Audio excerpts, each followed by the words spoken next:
Hi, welcome back. Today we'll finish chapter 16 with Grandmother 1992 to 2004. And this section is right out of the history books. This is what it was like for the Hmong refugees in Thailand, and they're trying to figure out their place in the world and living in an era where no one wants you. So we've got the three guys, they're walking on the road toward the village. She's living there now, said Raven, the smoke from his cigarette casually mingled into his words. Let's go see how she's doing, said Soldier. Yes, let's, said Monk. A raven, a monk, and a soldier turned to the left and continued walking together down a dirt road in search of an elderly Hmong woman. No one wanted us. The Thais did not want us. The Laotians did not want us. No one wants us. No one.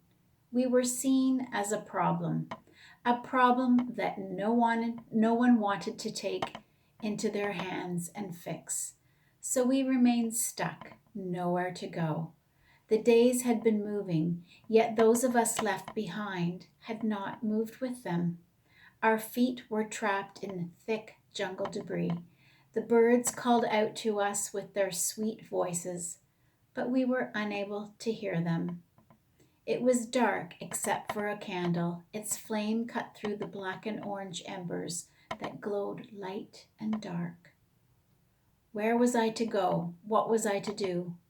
I did not want to go to America. I did not want to go to France. I did not want to go back to Laos. When the camp closed in 1992, those of us who were not resettled in the West would be sent back to Laos. I dug beneath the layers of what was once me. I peeled away the rubbish that had accumulated on layer upon layer of anguish, fear, expectation, broken hope, and dreams. Impatience locked its hold on me, strangling my breath. My breath remained trapped. I was left grasping. When would I start feeling normal again? What was normal? My clouds waited to take me away. The government was closing Ban Vinai. The news traveled through the orange dust until everyone had heard. Wat Tam wanted us. The Wat's abbot was sympathetic to the predicament of the Hmong people, for he was once a policeman who fought in a communist insurgency in northeast Thailand, and he knew the Hmong people. We went. Bao, you and I traveled in a bright orange bus. Your youthful hands stroked my back as I rode with my head wedged out the window. Unused to the swaying movements, I threw up everything my stomach had to offer. The bus rushed past green paddy rice fields, revealing a world beyond the dust. I retched one last time. Streaks of my bile streaked across the window behind me, through eyes that strained to focus on something that was not moving. The freshness, the color hugged to the landscape around us. When we arrived at the Wat, we walked into the abbot's welcoming arms.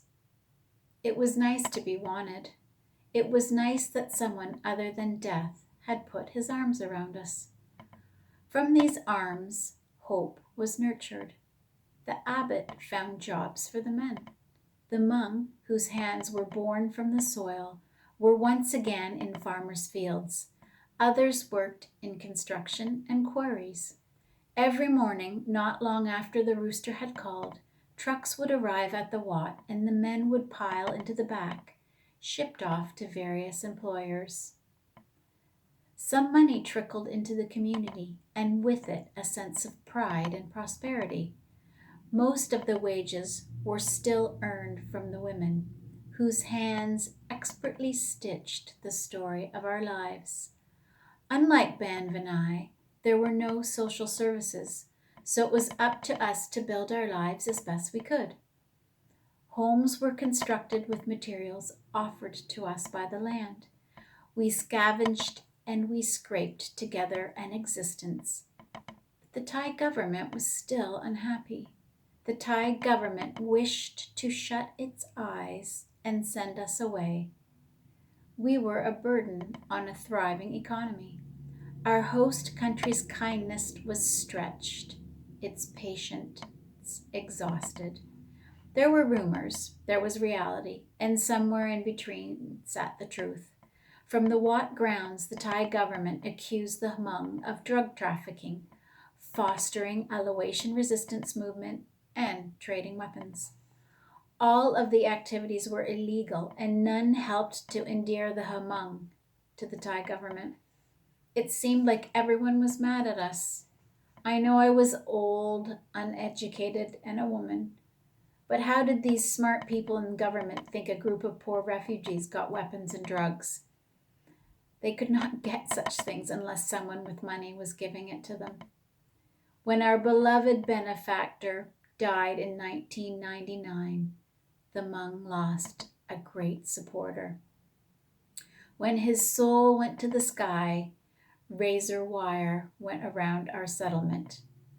Our time in Thailand was running out. So we'll have to wait and see what happens to grandmother. But tomorrow it's time that we have a visit with Isra and see how her plans with Gordon are going, because she is, after all, going to make him her second husband. Thank you for listening.